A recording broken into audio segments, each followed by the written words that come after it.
So Tanya Brown is finished being quieted by Diddy, since she just uncovered him for killing his craftsman's professions and sucking the life and energy out of them individual that needs the energy of people. You realize things are going to get muddled for Diddy on the grounds that Tanya's admissions have the web bringing in shock, and fans are presently coming for Diddy.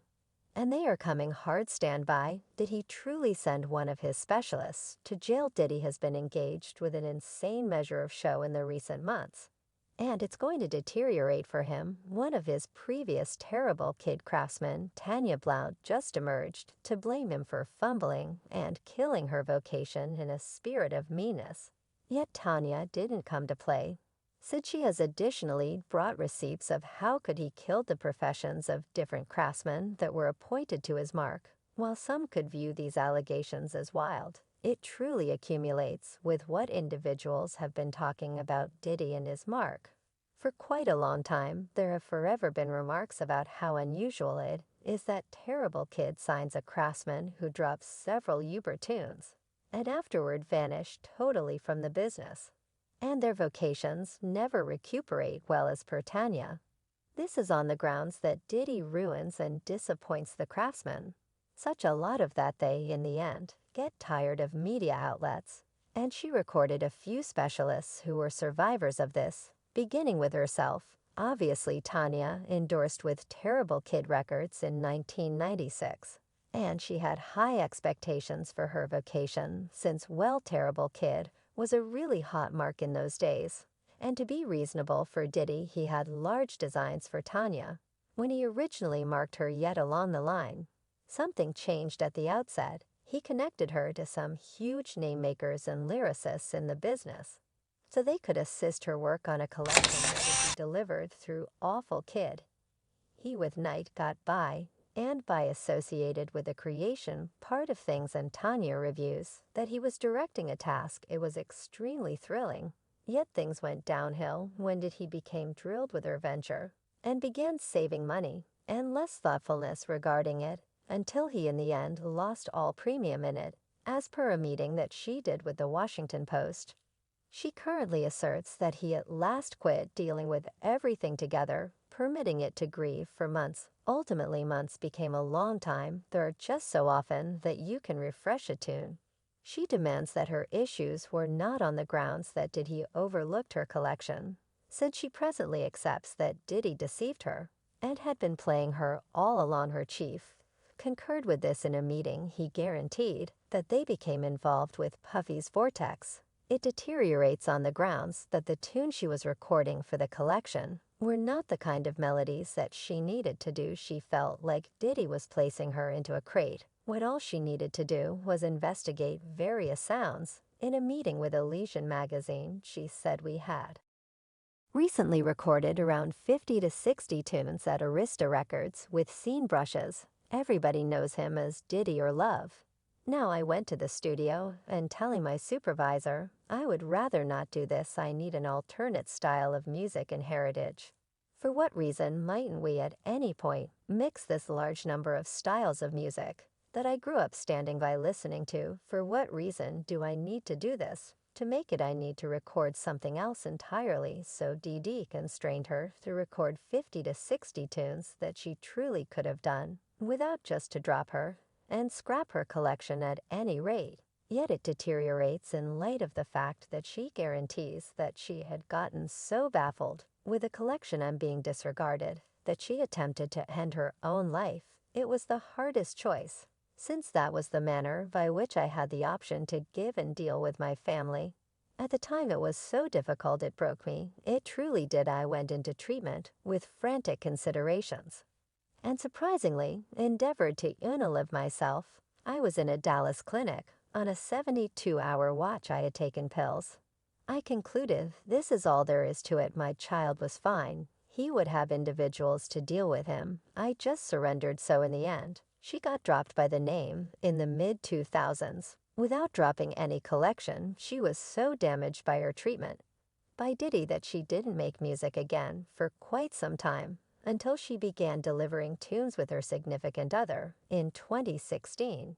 And to let you know how screwed up awful kid records can be, Tanya claims that she got out fortunate on the grounds that a few different specialists were not so fortunate. She lets Craig Mack, as one of such specialists, recollect how could he push Tanya to the side subsequent to working with her for a brief time frame. Well, it's exactly the same thing he did to Craig Mack. And we're beginning to see an example here when Diddy previously marked Craig. He was the brilliant kid of awful kid records. Yet not long after this did he find the famous B.I.G., otherwise known as Big Deal Smalls. And he quickly pushed Craig to the side, yet not before he caused Craig to do a tune with Big Deal, to push Big Deal to the spotlight. Biggie jumped on the remix of Craig's melody Flavor in Your Ear, Tanya accepts that Diddy utilized Craig to push Biggie in light of the fact that neither Big Deal nor Craig needed to do the remix, yet they had to. Yet I saw like on the remix of Flavor in Your Ear. I worked out was simply something I needed to accomplish for yourself, that is governmental issues. Puff requested that I do it. Things among Diddy and Craig deteriorated when Craig changed his director to somebody he accepted would be a superior fit for him. Well, Diddy could have done without this, and requested that he discharge his supervisor. And Craig Macchio, they had a decent relationship until Red Break Mackintosh changed his supervisor. When Craig Mack changed his administrator, Puff could have done without him for reasons unknown. He didn't. He told Craig, yo, on the off chance that you don't shoot your supervisor. And afterwards, so Craig was having issues, since he would not shoot his director when Craig declined his issues. Yet did he deteriorated. And the most exceedingly terrible part about this is that Diddy continued leading the media on guaranteeing that he was dealing with one more collection for Craig under Awful Kid that is cool.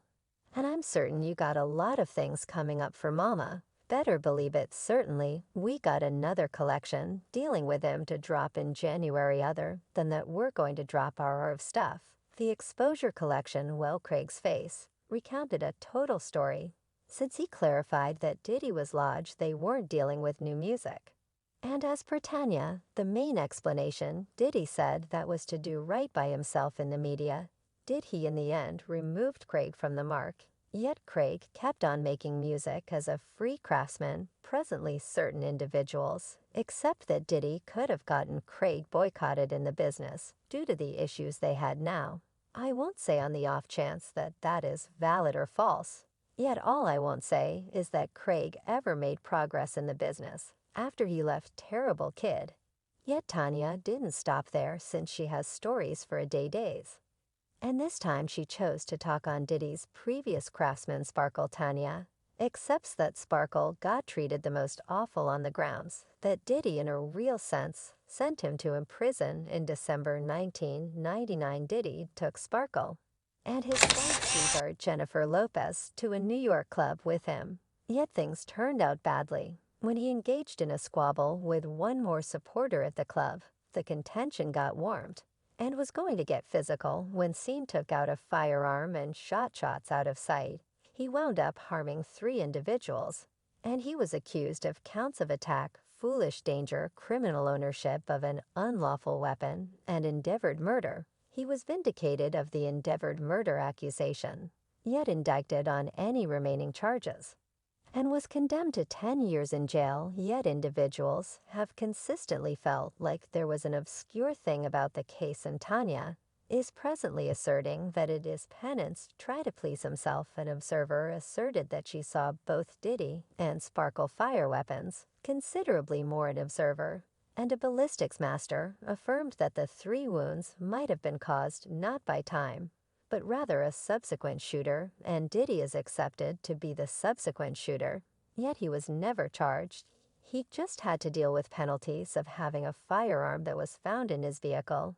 Yet the charges were excused. The fascinating thing about this is that not in the least did Diddy not employ extraordinary legal counselors for Sparkle, but rather he is additionally accepted to have blamed everything on him to take police doubt off himself. As per his previous protector, Diddy purportedly paid observers to affirm against Sparkle during the preliminary Those individuals were affirming they were brought to Puff first saying that they was what they saw and Sparkle what they saw seen to the diva.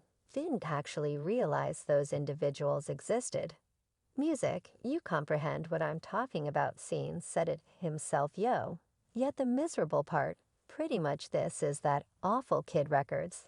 Then dropped Sparkle when he was in jail. Sparkle additionally affirmed that Diddy had deceived him in a 2020 meeting when he said Puff apologized he was sorry to me. For that when we met in Paris, he said that he might have dealt with it. Better yet, he was under a ton of tension from legal advisors to blame everything on me, yet Tanya doesn't completely accept that the attorneys had a say in Diddy's choice.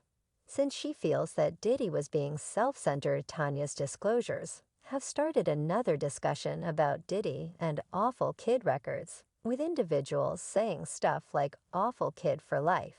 Simply applied to scene, see his history of him allowing his craftsmen to wind up in the city or on drugs. These individuals helped construct this realm, and he discarded half of them like junk. Batman is a trickster. That is the reason he continues changing his name and attempting to rebrand enduring Puff Daddy Love.